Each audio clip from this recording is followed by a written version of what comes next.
Previous class में हमारे question 34 तक कंप्लीट हो गए हैं। अब देखते हैं हमारा क्वेश्चन नंबर 35। क्वेश्चन 35 में जो मैंने फिगर बनाया उसको थोड़ा देखो। मैग्नेटिक फील्ड दे रखा है, टू स्लाइड दे रखी है जो एक दूसरे के पैरेलल है, उस पर एक वायर है। ठीक है, चलो देखो क्वेश्चन को। फिगर 38 E11 बुक के अकॉर्डिंग बोल रहा हूँ मैं। Show a wire slide on two parallel conducting rails placed at a separation L। इनके बीच की डिस्टेंस है L, मतलब लेंथ दे रखी है। लिख लो जो डाटा गिवन है। लेंथ कितनी है आपके पास? L।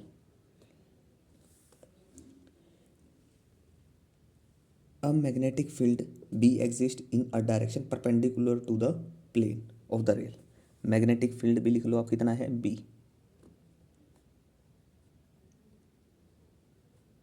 कितना है magnetic field? B exist in a direction perpendicular to the plane of the rail. What force is necessary? क्या फोर्स नेसेसरी है to keep the wire moving at a constant velocity? Constant velocity से move करवाने के लिए v is the velocity. ठीक है, हमें निकालना क्या है? फोर्स निकालना है। ठीक है, ये डाटा मेरे पास है। अगर मैं फोर्स की यहाँ से अगर मैं बात करूँ, अगर मैग्नेटिक फोर्स की बात करता हूँ मैं सिर्फ,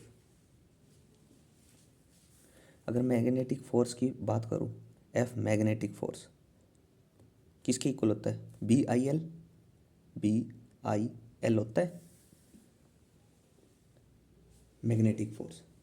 लेकिन आप देखो फोर्स किससे प्रोड्यूस हो रहा है? एक्सेलरेशन के कारण। ठीक है, लेकिन जब ये बात कर रहा कांस्टेंट वेलोसिटी की, देखो फोर्स जो है क्या होता है? अगर फोर्स का जर्नली बात करूँ, मास इनटू एक्सेलरेशन, मतलब प्रोपोर्शनल होता है डायरेक्टली एक्सेलरेशन के। ठीक है, हो गया। लेकिन आपने क्या है? कांस्टेंट वेलोसिटी हमारे पास क्या आनी चाहिए? Constant velocity. कांस्टेंट क्या होनी चाहिए? वेलोसिटी। अगर वेलोसिटी सी कांस्टेंट होगी तो एक्सेलरेशन होगी? नहीं होगी, क्योंकि एक्सेलरेशन क्या होता है? Change in velocity. जब वेलोसिटी में कोई चेंज नहीं हो रहा, कांस्टेंट वेलोसिटी v है, तो जब चेंज हो ही नहीं रहा तो फोर्स क्या होगा? जीरो। तो हम कह सकते हैं यहाँ से नेट जो फोर्स होगा हमारे पास, नेट फोर्स किसके इक्वल होगा? जीरो के। ठीक है, दैट्स आवर आंसर। ये था क्वेश्चन नंबर 35। नेक्स्ट देखते हैं क्वेश्चन 36।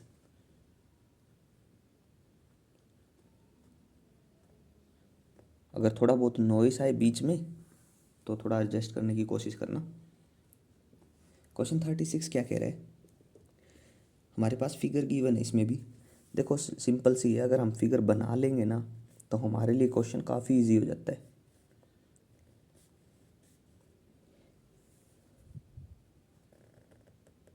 ऐसे कुछ दे रखा है,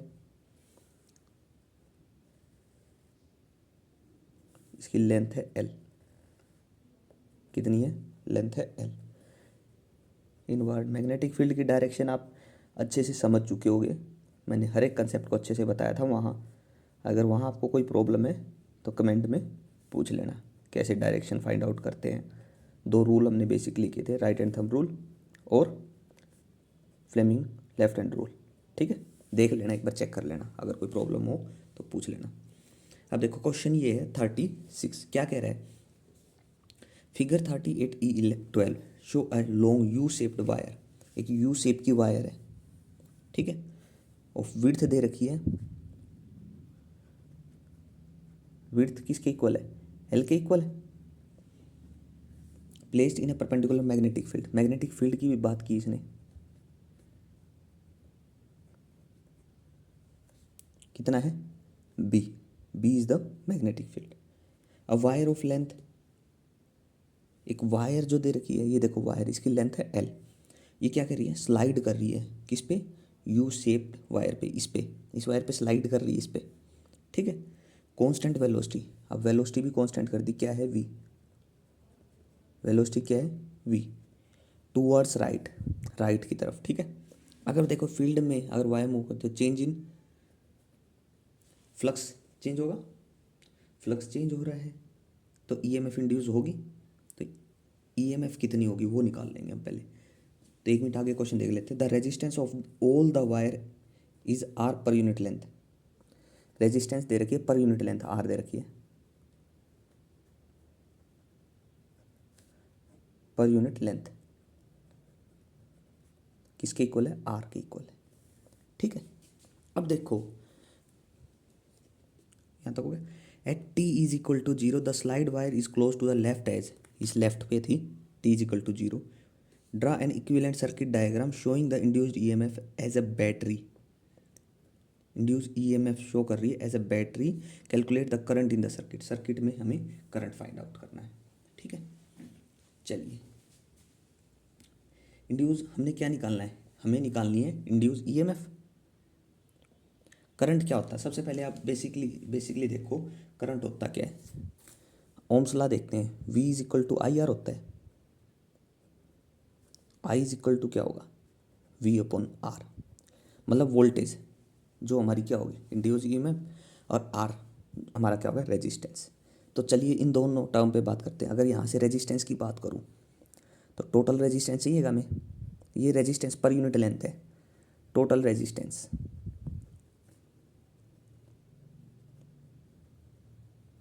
देखो अगर मैं इसका टोटल रेजिस्टेंस की बात करूँ तो R है। अगर मान लीजिए मेरा R इज द रेजिस्टेंस है, अगर ये मान लो कि इस कांस्टेंट वेलोसिटी से जा रहा है यहाँ V, कितने टाइम में T, तो V इंटू टी क्या होगी, डिस्टेंस होगी, क्या होगी, डिस्टेंस होगी। तो अगर मैं बात करूँ R की टोटल रेजिस्टेंस की, किसके इक्वल होगा, R into resistance per unit length की बात करी तो रेजिस्टेंस निकालना, तो R इंटू लेंथ आ जाएगा। तो R into total length, wire की total length, total length, total length, हमें पूरी का रेजिस्टेंस निकालना, तो ये पोर्शन V इंटू टी हो जाएगा, ये आ जाएगी, और ये भी चाहिएगी, तो ये प्लस ये टोटल लेंथ आ जाएगी। तो R इंटू कितनी आएगी, ये कितनी है V इंटू टी, और ये कितनी है L, तो L plus V into T होगी। यहाँ देखो एक पोर्शन की बात की तो यहाँ तक जाएगी, तो इसकी लेंथ भी कुछ है और ये लेंथ भी है, तो मतलब 2 टाइम होगी टोटल देखा जाए। ये वायर यहाँ पे चलेगी, तो पूरा एक रेक्टेंगल ये प्लस ये सारी साइड ही आएंगी, तो 2 टाइम हो जाएगी इसकी। तो ये आ गया मेरा टोटल रेजिस्टेंस। ठीक है, टोटल रेजिस्टेंस हो गया। अब बात करते हैं ईएमएफ की। इंड्यूस ईएमएफ किसके इक्वल होता है, किसके इक्वल होगा, यहाँ से I इंटू आर। आर की वैल्यू आपको पता है, आई की निकालनी पड़ेगी अब हमें। तो यहाँ से आर की वैल्यू पुट कर लो, आई, आर की वैल्यू क्या हो जाएगी, R into 2 of l plus v t होगी। ईएमएफ कितनी होगी, हमने पढ़ा पीछे बी वी एल, यही होगी, जनरल रिलेशन यही था। तो यहाँ से अगर मैं करंट फाइंड आउट करूँ कितना आ जाएगा, B v l 2R of l plus v t, ये मेरा करंट आ जाएगा।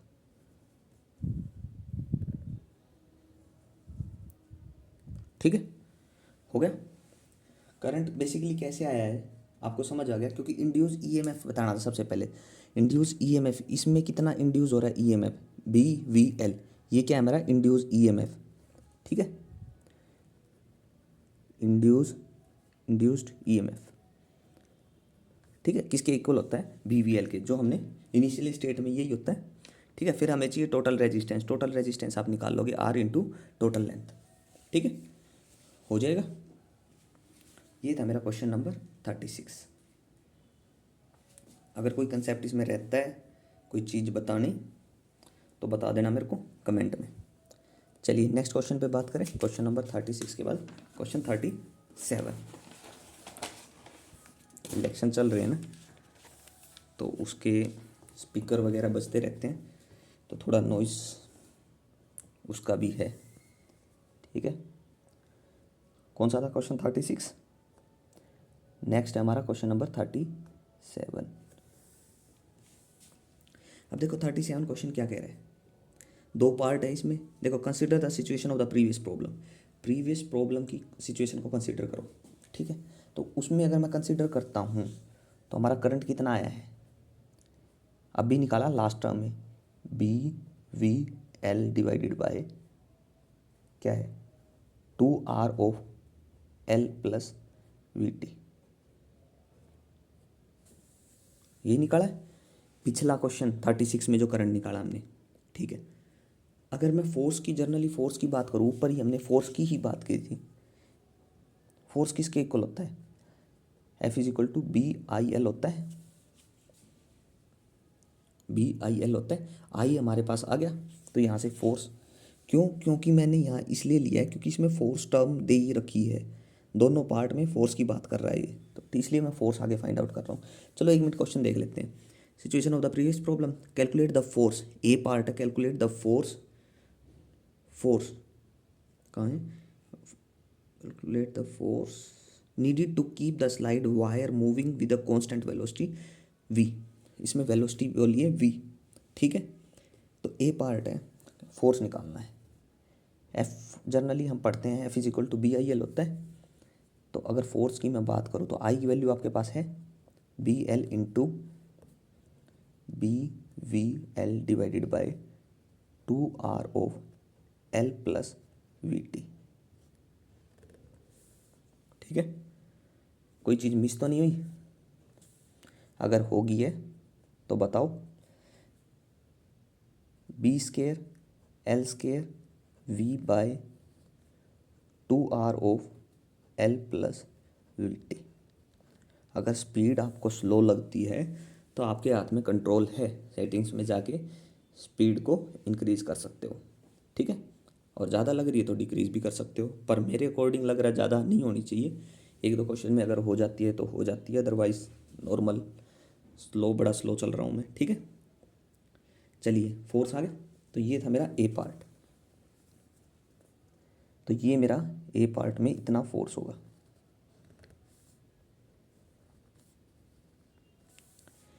इसी का बी पार्ट देखते हैं क्वेश्चन का। बी पार्ट में क्या कह रहा है, if the force needed just after t is equal to zero, जब टी को जीरो किया is F nought, t is equal to zero, तो फोर्स क्या हो गया, एफ नोट हो गया। अब टी को जीरो कर दो यहाँ पे, फोर्स टी को अगर मैं जीरो करता हूँ तो फोर्स क्या हो गया, एफ नोट हो गया। तो उसकी वैल्यू क्या आ गई, B square L square we divided by 2R l. R क्या है, रेजिस्टेंस। ठीक है, इसको गलत मत समझ लेना, रेडियस वगैरह कुछ, पीछे क्वेश्चन को चेक कर लेना एक बार, 36 को अगर नहीं देखा है तो उसके अकॉर्डिंग चेक कर लेना। ठीक है, चलिए तो आपके पास एफ नोट का पता चल गया, एफ नोट का पता चल गया। अब क्या कह रहा है, एफ नोट हो गया, यहाँ तक हमने हाफ क्वेश्चन पढ़ा है। फाइंड द टाइम, वो टाइम निकालो at which the force needed will be F nought by 2। तो मान लेते हैं हम t is equal to t पे फोर्स क्या हो जाएगा, force will be F nought by 2। देखो सबसे पहले फोर्स क्या है, F is equal to, force की वैल्यू रखो क्या था, B square L square we divided by 2R of l plus v t, ये था। हमने किया एट टी, जब टी के इक्वल हो गया तो फोर्स क्या हो गया, एफ नोट बाई 2। तो इसको पुट करो, F nought by 2 that's will be equal to B square L square we divided by 2R of l plus v t. हो गया इतना। अब एफ नोट की वैल्यू क्या थी, B square L square v by 2R L.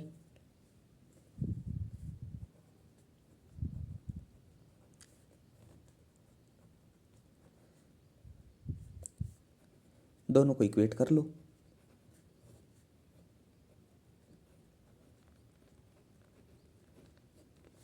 यहाँ तक कोई प्रॉब्लम। बेसिकली क्या किया है, जब t इज इक्वल टू 0 था तो फोर्स हमारा था F नॉट। क्वेश्चन देखो, if the force needed just after t is equal to 0 is F nought. t को हम 0 करते हैं तो फोर्स F नॉट हो जाता है, तो वो वैल्यू निकाल ली फर्स्ट से। Find the time at which the force needed will be F nought by 2। हमने मान लिया t is equal to t पे ना फोर्स कितना होता है, F नॉट बाई 2 हो जाता है। तो फोर्स का पहले फॉर्मूला क्या था, वहाँ t को t रखो तो फोर्स कितना हो गया F nought by 2। F not की वैल्यू रखो, सोल्व करो, कैलकुलेट कर लो। ऊपर वाले से ऊपर वाला कैंसिल, 2r से 2r कैंसिल, तो यहाँ से अब देखो क्या बचता है हमारे पास।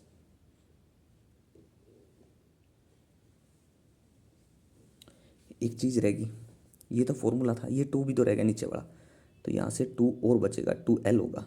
तो यहाँ से कितना बच गया, 2l is equal to l plus v t. तो यहाँ से वी टी किसके इक्वल आ गया, l। तो हमें क्या निकालना था, ये t स्मॉल नहीं था, बिग था। चलो आप ध्यान रखना, t इज इक्वल टू किसके इक्वल आ गया, l बाई वी के। तो t किसके इक्वल है, ये बिग t है, बस इतना ध्यान रखना। जो हमने रिप्लेस किया था, तो हमारा t आ जाएगा l बाई वी। ठीक है, ये था मेरा क्वेश्चन नंबर 37। चलिए 37 तक अगर कोई प्रॉब्लम है, कोई चीज़ मैंने मिस की हो कंसेप्ट वगैरह, कि आपने डायरेक्ट कोई स्टेटमेंट लिख दी हो कि आपको ऐसे लगता हो, तो कोई नहीं, कमेंट में पूछ सकते हो। क्योंकि मैं ये मान के चल रहा हूँ जो मैंने पीछे चीज़ें करवाई हैं वो आपको क्लियर है। पिछले चैप्टर्स में अगर कोई चीज़ हमने की है तो उसको मैं कई बार डायरेक्ट लिख देता हूँ, तो इसलिए ज़्यादा दिक्कत वाली बात नहीं है। अगर फिर नहीं समझ में आती तो कोई दिक्कत नहीं है, आप कमेंट में पूछ लेना, ठीक है। चलिए नेक्स्ट क्वेश्चन पे बात करें हम।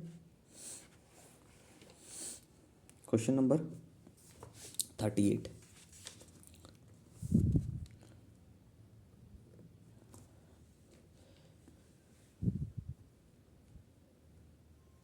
क्वेश्चन 38 क्या है, consider the situation shown in figure. अब सिचुएशन को बना ही लेते हैं हम, कैसे, क्या कुछ दे रखी है, ऐसे है दूसरी वायर, बीच में इस बार क्या किया, रेजिस्टेंस लगा दिया यहाँ पे, ठीक है। यहाँ तो वायर है ही है, पी क्यू जो भी है, इन्हें पी क्यू नाम दे दिया इसको।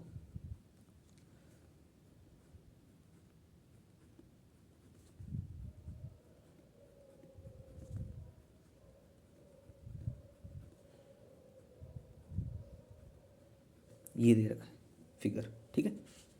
क्वेश्चन ये दे रखा है हमें। अब देखो, consider the situation shown in figure, the wire P Q has मास। इसका मास दे रखा है, क्या है, मास की क्या पता जरूरत पड़ जाए इसलिए दिया हो, मास m है। देखते हैं आगे, रेजिस्टेंस क्या है, r। वायर की बात कर रहा है सिर्फ, रेजिस्टेंस क्या है इसके पास, r। And can slide on the smooth horizontal parallel rail separated by A distance. इनके बीच की सेपरेशन है, मतलब लेंथ है l, लेंथ ले लो, सेपरेशन डिस्टेंस ले लो l। The resistance of the rail is negligible, इनका नेग्लिजिबल रेजिस्टेंस है, ठीक है। आगे, a uniform magnetic field be exist in the rectangular reason. Magnetic field है बी, मैग्नेटिक फील्ड कितना है, बी। ध्यान रखना है सारी टर्म, ठीक है। मैं बुक से देख के ही नेक्स्ट पार्ट में लिखूंगा, क्योंकि इसमें डी पार्ट तक हमारे क्वेश्चन है, ठीक है। तो यहाँ पे आगे दे रखा है, a uniform magnetic field in the end a resistance R connect the rail outside the field reason. Resistance बाहर की साइड कितना है, आर। कितना रेजिस्टेंस कनेक्ट किया है, बिग आर है, ठीक है। Connected the rail outside the field region at t is equal to 0। जब टी 0 था तो वायर जो पी क्यू इज पुश कर रही थी टूवर्ड्स राइट, ये लेफ्ट है, टूवर्ड्स राइट, ठीक है। With speed v nought, speed भी दे रखी है वी नोट, लिख लो जो डाटा गिवन है। स्पीड क्या थी, वी नोट। फाइंड, सबसे पहले क्या निकाला, current in the loop at an instant where, नहीं, when the speed of the wire P Q is V. Current निकालना सबसे पहले, ठीक है। चलिए करें स्टार्ट। ए पार्ट, करंट क्या होता है सबसे पहले, वी अपॉन आर होगा, ठीक है।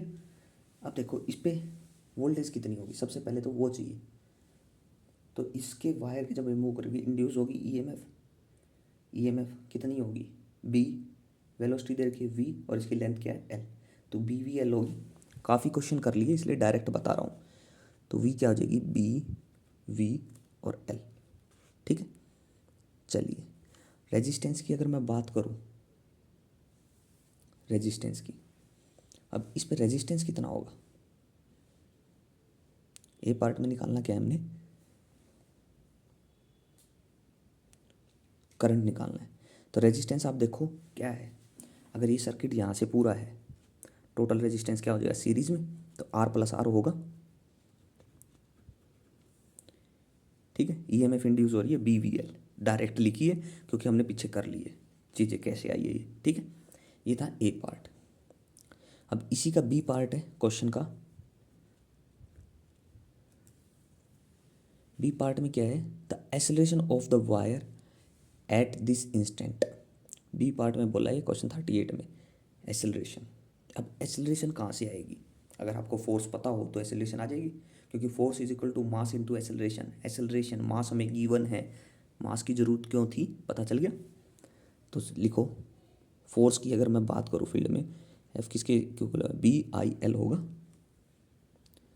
ठीक है, आई आपको पता है क्या है ये, तो यहाँ से क्या बन जाएगा, B square L square, B square L square v by R plus R. कैसे लिख लो, ये बन गया फोर्स। यहाँ तक क्लियर है चीज़ें, कुछ मिस तो नहीं हुआ ना। फोर्स किसके इक्वल होता है, मास इनटू एक्सेलरेशन। फोर्स को हम क्या लिख सकते हैं, मास इनटू एक्सेलरेशन। हमें क्या चाहिए, एक्सेलरेशन, मास मल्टीप्लाई में डिवाइड में आ जाएगा। तो एक्सेलरेशन किसके इक्वल आ गई यहाँ से, acceleration is equal to B square L square we divided by m, m of R plus R. ठीक है, पता चल गया कहाँ से क्या चीज़ आ रही है निकल के। तो एक्सेलरेशन का आपको पता चल गया कितनी होगी, एक्सेलरेशन होगी B square L square v by M of R plus R. ठीक है, ये हमारी एक्सेलरेशन होगी। ये था मेरा क्वेश्चन नंबर 38 का बी पार्ट। चलिए नेक्स्ट पेज पे देखते हैं। टर्म आपको सारी ध्यान है क्या क्या गिवन है। ठीक है, ध्यान रखना, काफ़ी इंपॉर्टेंट है चीज़ें। क्वेश्चन सिंपल है, सिंपल कंसेप्ट यूज़ करते आ रहे हैं। कहीं से भी कुछ ऐसा लगे कि हाँ ये चीज़ मैंने नहीं बताई है तो आप कमेंट में लिख देना। अब इसी का सी पार्ट देखो, the velocity v as a function of x। Velocity निकालनी है v as a function of x, x का फंक्शन। ठीक है, हो जाएगा। अब देखो सबसे पहले वेलोसिटी, इक्वेशन ऑफ मोशन का यहाँ से यूज होगा। v इज इक्वल टू क्या होता है, v is equal to u plus a T.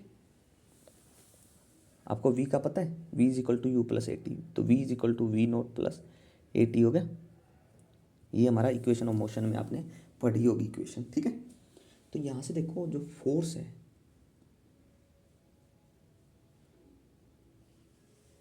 अगर हमारा फोर्स जो है वो अपोजिट है किसके, वेलोसिटी के। अगर फोर्स हमारा अपोजिट है वेलोसिटी के तो एक्सेलरेशन नेगेटिव होगी।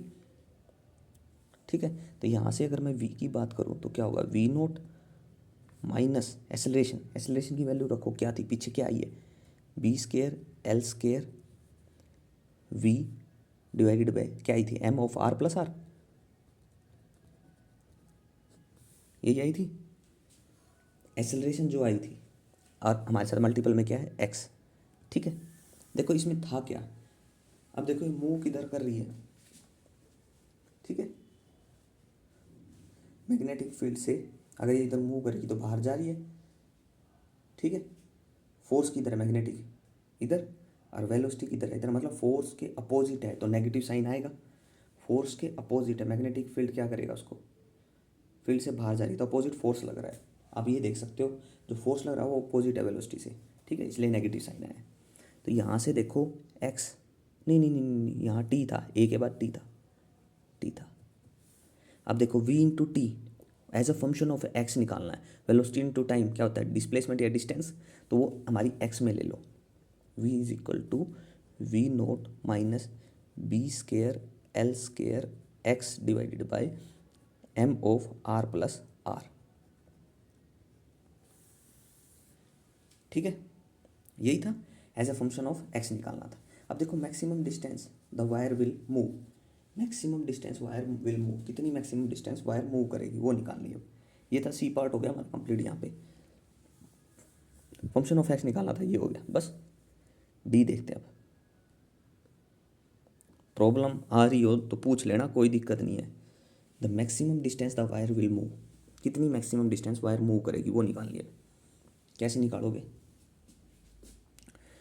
आपको एक्सेलरेशन पता है? चलिए, एक्सेलरेशन क्या होती है उसको छोड़ो एक बार। एक्सेलरेशन आपको पता है, वेलोसिटी आपके पास, वेलोसिटी की बात कर रहा हूँ, वेलोसिटी आपके पास है, ठीक है। अब देखो एक्सेलरेशन से ही बात करता हूँ मैं। एक्सेलरेशन मेन मेरे पास एक्सेलरेशन है, किसके इक्वल है? Acceleration is equal to B square L square we divided by M of R plus R. एक तो ये टर्म मैंने निकाली है एक्सेलरेशन। अब देखो मेरे को क्या निकालना है? डिस्टेंस निकालनी है। एक्सेलरेशन को क्या लिख सकता हूँ? Change in velocity upon time taken लिख सकता हूँ। देखो जो चीज़ लिख सकता हूँ ना, बस वहाँ देखो आप, वो छोड़ो। एक्सेलरेशन क्या होता है? Change in velocity upon time taken, लिख लो इसको। Change in velocity upon time taken किसके इक्वल आ गई? B square L square we divided by M of R plus R आ गई। अब यहाँ से देखो, अगर मैं क्या करूँ, डी एक्स से मल्टीप्लाई डी एक्स से डिवाइड कर देता हूँ, कोई इफेक्ट पड़ेगा? देखो इसको मैं क्या करता हूँ, डी एक्स से मल्टीप्लाई और डी एक्स से डिवाइड, कोई इफेक्ट पड़ा? कोई चीज़ आया? नहीं। D x by d t क्या होता है? D x by d t क्या होता है? ठीक है, d x by d t क्या होता है? वी, तो v d v by d x लिख सकता हूँ। किसके इक्वल आ गया? B square L square by M of R plus are. इसके साथ भी तो वी था, उसको भी ले लो। अगर वी से वी कैंसिल कर दो, हो गया। हमें मैक्सिमम डिस्टेंस एक्स निकालना था, तो एक्स को इधर ही रख लो, नहीं इधर भेज दो, इसको इधर भेज दो। क्या आ जाएगा? M of R plus R divided by B square L square into d v. हो गया। यहाँ तक कोई प्रॉब्लम हो तो मुझे बोल सकते हो, ठीक है।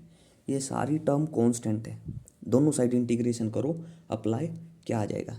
X is equal to m of R plus R divided by B square L square into v. तो ये आ गई मैक्सिमम डिस्टेंस, ये निकालनी थी ना, the maximum distance the wire will move. कितनी maximum distance wire will move करेगी? ठीक है, आ गया आंसर? कोई दिक्कत? सिंपल, हमें जो रिलेशन पता है उन रिलेशन का यूज़ करते जाओ, और जहाँ तक आप जा सकते हो सिंप्लीफाई जहाँ तक कर सकते हो वहाँ तक करो बस। ठीक है, चलिए नेक्स्ट क्वेश्चन पे बात करते हैं। क्वेश्चन 38 के बाद 39।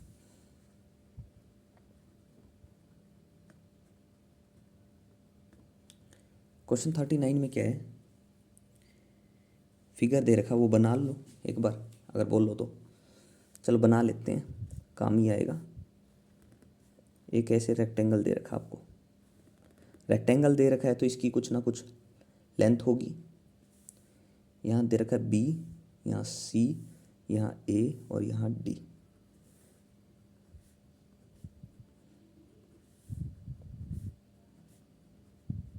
फील्ड भी दे रखा है मैग्नेटिक। अब देखो जो जो डाटा गिवन है उसको नोट करो। देखो rectangular frame of wire A B has dimension, मतलब लेंथ और ब्रेड्थ दे रखी। लेंथ है 32 सेंटीमीटर, मतलब कि 0.32 मीटर। ब्रेड्थ है कितनी है? 8 सेंटीमीटर, मतलब 8 सेंटीमीटर का मतलब होगा 0.08 मीटर। टोटल रेजिस्टेंस आर दे दिया, कितना है? 2 ओम। टोटल रेजिस्टेंस बोल रहा है, ध्यान रखो total resistance. It is pull out of magnetic field, B भी दे दिया आपको, कितना है? 0.2 टेस्ला, इतना मैग्नेटिक फील्ड है। ठीक है, ये डाटा मेरे पास गिवन है क्वेश्चन 39 में।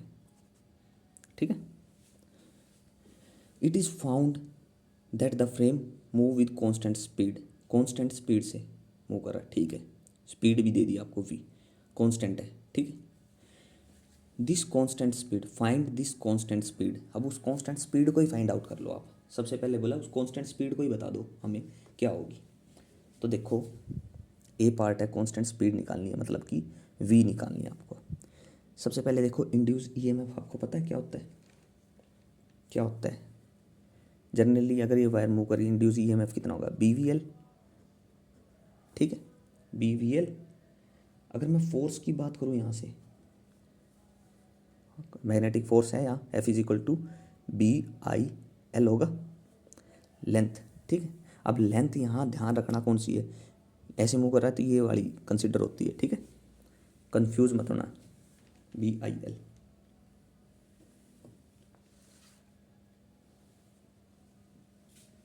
हो गया, एल की जगह इसको बी नोट कर लेना, BVL। ये इसको मैं बी नोट कर देता हूँ इसको, ताकि आप कंफ्यूज ना होंगे, बी, और इसको मैं एल नोट कर लेता हूँ। समझ जाना मैंने चेंज किया है क्या है, ठीक है। चलिए, क्योंकि मैं इसको लेंथ मान रहा हूँ और इसको ब्रेड्थ मान लेता हूँ, ठीक है, बस इतना चेंज किया है। अब फॉर्मूला कुछ चेंज नहीं करना पड़ेगा, ठीक है। चलिए, मेरे को निकालना है v। अब v देखो मैं कहाँ से निकाल सकता हूँ, F=BIL होता है। चलिए, I की वैल्यू आपके पास है, अगर नहीं है तो हम निकाल सकते हैं क्योंकि टोटल रेजिस्टेंस है हमारे पास। तो I=V/R, तो V क्या है, BVL अपॉन में R रेजिस्टेंस है, ये आ गई।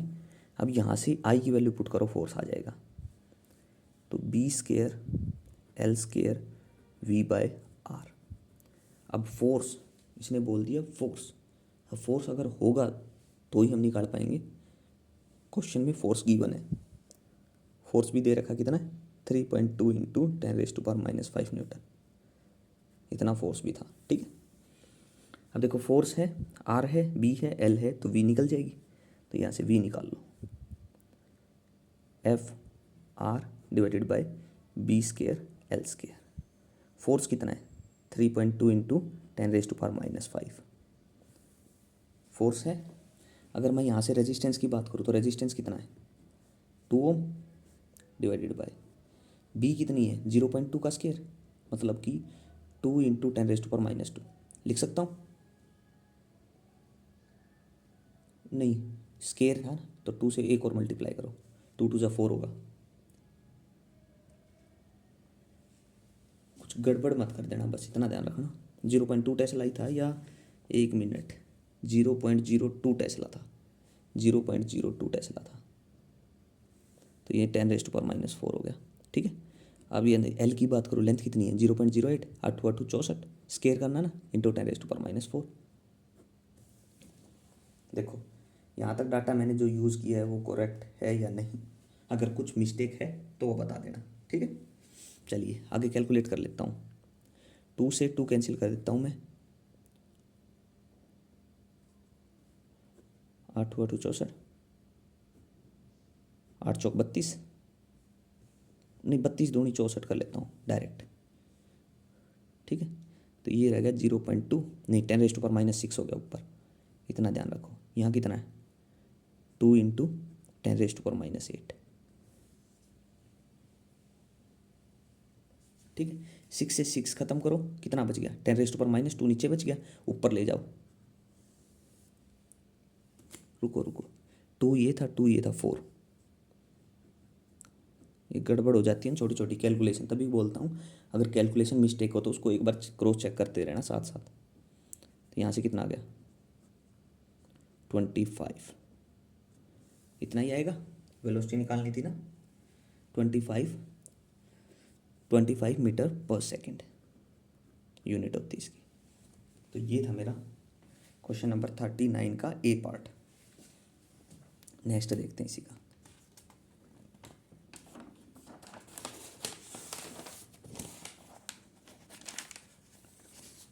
इसी का बी पार्ट में क्या निकालना है,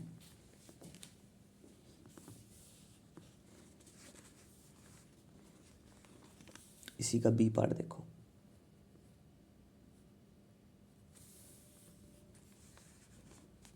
अब ठीक है। इसी का बी पार्ट में निकालना क्या है, सबसे पहले EMF induced in the loop, EMF निकाल ली। अरे सिंपल सी बात है, अगर आपको वी निकल गई, ईएमएफ किसकी इक्वल थी, इंड्यूस्ड ईएमएफ बीवीएल थी,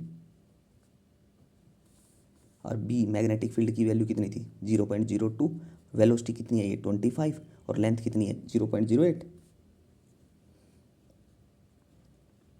इसलिए लेंथ और ब्रेड्थ मैंने चेंज की थी ताकि आपकी कैलकुलेशन वगैरह थोड़ी ठीक हो जाए, कोई दिक्कत ना आए, ठीक है। तो यहाँ से अगर मैं मल्टीप्लाई करता हूँ 25 दूनी 50, 0.5, 0.5 इंटू 0.08, यहाँ से करो 2 और 1 3, 40 गुणा 10⁻³ यही होगा। कैलकुलेशन देख लेना, अगर कोई गड़बड़ हो तो वो अपनी करेक्ट कर लेना, अदरवाइज ठीक है। तो कितना आ गया 40 इंटू 10⁻³ वोल्ट, यूनिट लिख लेना, ठीक है। ये आ गया मेरा बी पार्ट, क्वेश्चन नंबर 39 का। इसी का अगर मैं सी पार्ट की बात करूँ, देखो ये सी और डी थोड़ा समझने के हैं, ठीक है। कैसे समझें इसको, देखो देखो वहाँ जो एक कंसेप्ट था ना, रेजिस्टेंस निकाल, रेजिस्टेंस पर यूनिट लेंथ था, क्वेश्चन नंबर 36 था शायद, तो उसमें big by big small by small है, ऐसे कंसेप्ट रखो थोड़ा ध्यान, ठीक है। तो वहाँ से आप इजीली निकाल पाओगे। देखो हम नॉर्मली क्या करते हैं, big resistance by big length R by l करते हैं, तो small resistance R per unit length था, तो इसलिए मल्टीप्लाई करने की जरूरत नहीं है, तो R is equal to R l हो जाता। अब लेंथ निकाल लो टोटल वायर की कितनी होगी, ठीक है। ये था कंसेप्ट वहाँ, ठीक है। थोड़ा मैंने अच्छे से ना बताया हो तो चीज़ें मिस रह गई हो तो कुछ, ठीक है। चलिए अब देखते हैं हमारा सी पार्ट। इसी का सी पार्ट में निकालना क्या है, question 39, the potential difference between the point A and B, A और बी के बीच, ए और बी के बीच कितना पोटेंशियल है वो निकालना है। अब देखो वही सिंपल सी बात है, रेजिस्टेंस कितना है, टोटल रेजिस्टेंस कितना है उसका, 2 ओम अपने पास रेजिस्टेंस है, ठीक है। अब ए और बी के बीच बात की इसने, अब देखो फिगर क्या था, दोबारा बनाना पड़ेगा यार यहाँ, क्योंकि यहाँ थोड़ा कंसेप्ट रह जाएगा अगर नहीं बनाया तो, ठीक है। थोड़ा समझने की कोशिश करना, ये ए था नहीं, ये बी था, ये ए है, ये सी है और ये डी था, इसके अंदर फील्ड था, ऐसे था, ठीक है। थोड़ा चेक कर लेना पीछे से, ठीक है, ऐसे था फील्ड, ठीक है। अब देखो यहाँ से अगर मैं बात करूँ, हमें निकालना क्या है, potential difference between the point ए और बी, ए और बी के बीच, ए और बी के बीच वायर है, ठीक है। अब हमें चाहिए रेजिस्टेंस, सबसे पहले मैं रेजिस्टेंस निकाल लेता हूँ। ए और बी के बीच कितना आता है, सबसे पहले देखो, अगर मेरा ये पूरा सर्कल की बात करूँ, इसकी टोटल रेजिस्टेंस क्या थी, आर थी, कितनी थी, आर कितनी थी वो 2 ओम थी, पूरे की बात कर रहा है, ठीक है। अब मेरे को ए और बी के बिटवीन निकालना है, तो इसके बीच कौन सी आ रही है, ये वायर आ रही है। करंट देखो इनवर्ड मैग्नेटिक फील्ड है, राइट हैंड थंब रूल लगाओ, इनवर्ड मैग्नेटिक फील्ड, तो कैसे मूव करेगा, ऐसे बी से ऐसे घूम के आएगा ना, ऐसे आएगा, ठीक है, बी से ए। तो हमारे पास जो रेजिस्टेंस है वो पूरी वायर की है, ठीक है। अब देखो मेरे को इस इसकी निकालनी है रेजिस्टेंस, सबसे पहले रेजिस्टेंस पर यूनिट लेंथ निकाल लेता हूँ, रेजिस्टेंस पर यूनिट लेंथ कितनी आ जाएगी 2 ओम। अब पर यूनिट लेंथ, अब देखो इसकी कितनी है per unit length, R by l, total length कितनी है इसकी, टोटल लेंथ कितनी आएगी, देखो ये कितनी है 0.32, ये 0.08, 32 32 64, 64 में प्लस कर दो 0.16, क्योंकि 8 ये 16, तो 0.16 होगी, तो 64, देखो यार लिख लेता हूँ, ये कितनी थी 0.08 थी, ये 0.32 थी, जो क्वेश्चन में था सेंटीमीटर से मीटर में कन्वर्ट करने के बाद ये 0.08 थी, ठीक है। इनको जोड़ते हैं सबको, 32 32 64, 0.64 होगी, 8 8 16, तो 0.16 होगी, टोटल कितनी आ गई 10 की 0 6 7 8, तो मतलब कि 0.8 आ गई। रेजिस्टेंस पर यूनिट लेंथ निकालनी है, तो रेजिस्टेंस पर यूनिट लेंथ, तो आर बाय टोटल लेंथ कर लो, पर यूनिट लेंथ आ जाएगी 0.8। यहाँ से अगर मैं बात करूँ तो कितना आ जाएगा, इतनी आ गई, इतना ध्यान रखो, ठीक है। अब देखो, अब potential difference between A and B, तो यहाँ से बी से ए कितनी रह जाए, 32 32 64, 64 और 8 64 और 6 70 2 72, तो 0.72 होगी। तो हमको चाहिए रेजिस्टेंस, सिर्फ इन इसके बीच कितनी रेजिस्टेंस है, ये आ जाएगी। तो आर ए रेजिस्टेंस आ जाएगी हमारे पास 2/0.8 इंटू 0.72, ये आएगी 8 नी 72, 9 दूनी 18, 1.8 ओम आ गया, इतना रेजिस्टेंस आ गया होगा समझ में। देखो क्या था, थोड़ा मोटा मोटा बताने की कोशिश करता हूँ, थोड़ा समझने की कोशिश करना, अगर ना आए समझ ना आए ना तो फिर से पूछ लेना। देखो क्या था, ये 32 थी टोटल रेजिस्टेंस किसका दे रखा है, वायर का दे रखा है। पूरी वायर की लेंथ कितनी है, 32 8 सारी को जोड़ के टोटल आएगी ना, तो रेजिस्टेंस 2 ओम है, पूरी वायर का है, तो R/L कर देते हैं। अगर मैं करूँ बिग बाई, देख जो ऊपर कंसेप्ट बताया था, big by big, small by small, ठीक है। अब मेरे को रेजिस्टेंस पर यूनिट लेंथ, अगर 2 ओम को 0.8 टोटल इसकी लेंथ है, उससे डिवाइड कर देता हूँ, पर यूनिट लेंथ आ जाएगी, ठीक है। अब ए बी से ए के बीच निकालना है, तो इसकी कितनी है 0.72, 1.8 ओम आर आ गया। अब हमें पोटेंशियल डिफरेंस चाहिए ए बी के बीच में, V is equal to I R होता है, आई कितना, करंट कितना है, अब करंट चाहिएगा मेरे को। अब मेरे पास अगर करंट नहीं होगा तो फिर मेरा फ़ायदा क्या इस चीज़ का, ठीक है। तो अब करंट पता करो कितना है। करंट देखो,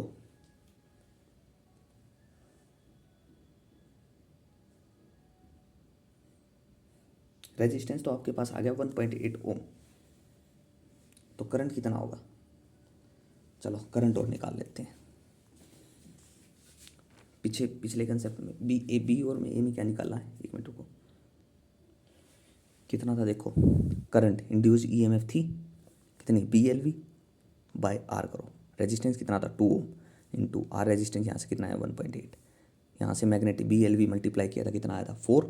सेकंड पार्ट देखना, ये देखो BLV/ इंड्यूस ईएमएफ थी, इंड्यूस अपन में आर कर देंगे, करंट आ जाएगा, तो हमने वही आर किया है, ठीक है। तो यहाँ BLV की वैल्यू क्या है, 40 × 10⁻³ बटे में आर कितना था 2 इंटू ये आर कितना निकला इसके लिए 1.8। अगर मैं यहाँ से पॉइंट हटा दूँ, 0 से 0 कैंसिल हो जाएगा, हो गया 18 दूनी 36 × 10⁻³ इतनी वोल्ट, ठीक है, मिली वोल्ट आ जाएगी। 18 दूनी 36, 32 नहीं 36, ठीक है। तो ये मेरा था सी पार्ट। इसी का क्वेश्चन का डी पार्ट और करते हैं फटाफट से। डी पार्ट में क्या है, the potential difference between the point C और डी। तो सी और डी देखो, अब देखो इसमें क्या है, सी और डी हम कैसे देख रहे थे, ऐसे देख रहे थे, इसका रेजिस्टेंस कितना है 0.08, इसकी क्या है 0.08 लेंथ, इसकी 0.72 थी। अब देखो रेजिस्टेंस निकालना है, वही सेम कंसेप्ट, 2/0.8, ये रेजिस्टेंस पर यूनिट लेंथ आ गया। अब इसकी कितनी है लेंथ 0.08, यहाँ से अगर मैं काटूँ तो कितना बचेगा 0.1 बचेगा, तो यहाँ से कितना आ जाएगा 0.2 ओम इसका रेजिस्टेंस आ जाएगा। आ गया, अब रेजिस्टेंस आ गया, तो अब ये देखो VCD कितना होगा, I × R, और I कितना आपको पता ही है बटे 2, यहाँ से कितना 0.2 कैंसिल करेंगे, कितना बचेगा 4 × 10⁻³ वोल्ट, ठीक है। अब देखो उसको ऐसे भी कंसिडर कर सकते थे, क्योंकि वो फील्ड के अंदर वो लेंथ भी आ रही थी, ठीक है, मैग्नेटिक फील्ड के कारण आ रहा था, वो फील्ड के अंदर वो लेंथ थी, वो बाहर थी CD, तो वहाँ फील्ड का कोई इफेक्ट ही नहीं था, ठीक है ना। तो आप फील्ड के अंदर अज्यूम करके ना फिर निकाल सकते हो, उसकी डायरेक्शन वगैरह मैटर करती है थोड़ी, उन चीज़ों को देख सकते हो। तो आप यहाँ से एक चीज़ मेन आती है क्या, जो थोड़ी ध्यान रखने की आपके लिए, अगर बिग रेजिस्टेंस है तो बिग बाय बिग और small by small, small by small, ये रखो। अब देखो, अगर मेरे पास टोटल रेजिस्टेंस 2 था और उसकी लेंथ थी 0.8 टोटल। टोटल रेजिस्टेंस तो हमारे पास 2 ओम है और उस पूरी वायर की लेंथ कितनी है, 0.8। ठीक है, तो अब यहाँ से देखो स्मॉल रेजिस्टेंस कितना आएगा। अगर मैं इसको काटूँ, इसको क्या लिखूँ, 1 लिख सकता हूँ, और नीचे लेंथ कितनी आ जाएगी, 0.4 आ जाएगी। ठीक है, अब देखो अगर मेरे पास पोर्शन काट दिया मैंने, एक साइड की वायर हटा दी, तो उसका रेजिस्टेंस क्या होगा और लेंथ क्या होगी, हमें तो वही चाहिए ना। अब मेरे को ये रेजिस्टेंस चाहिए ना। अब मान लो ये वायर थी मेरे पास, ये अगर मेरे पास वायर है, इसकी लेंथ है, रेजिस्टेंस है इस पर टोटल R, इसकी लेंथ है L। अगर मैं ये पोर्शन हटा देता हूँ तो इसका रेजिस्टेंस भी चेंज होगा और लेंथ भी चेंज होगी।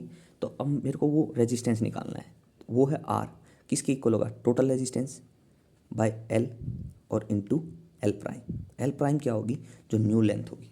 ठीक है, और न्यू लेंथ क्या होगी, ये वाली साइड प्लस ये वाली साइड प्लस ये वाली साइड, ये मेरी न्यू लेंथ होगी। न्यू लेंथ यहाँ आ जाएगी L इंटू रेजिस्टेंस टोटल 2 है और टोटल रेजिस्टेंस लेंथ कितनी थी, 0.8, और ये L प्राइम में ये निकालो, ये कितनी दे रखी है, इसमें ये ऐड करो, ये ऐड करो, टोटल आ जाएगी। ठीक है, अगर 2 पोर्शन हटा देते हैं तो L प्राइम क्या होगा, फिर रेजिस्टेंस क्या होगा, उस हिसाब से आप हर एक कंसेप्ट को निकाल सकते हो। ठीक है, तो ये था मेरा क्वेश्चन नंबर 39। तो यहाँ तक आपको क्लियर हो गया होगा। अगर कोई डाउट है, किसी क्वेश्चन में कोई प्रॉब्लम समझ नहीं आई हो, तो अपनी कमेंट बॉक्स में बता देना, वो डाउट ले लेंगे। ठीक है, ओके, थैंक यू, मिलते हैं नेक्स्ट लेक्चर में।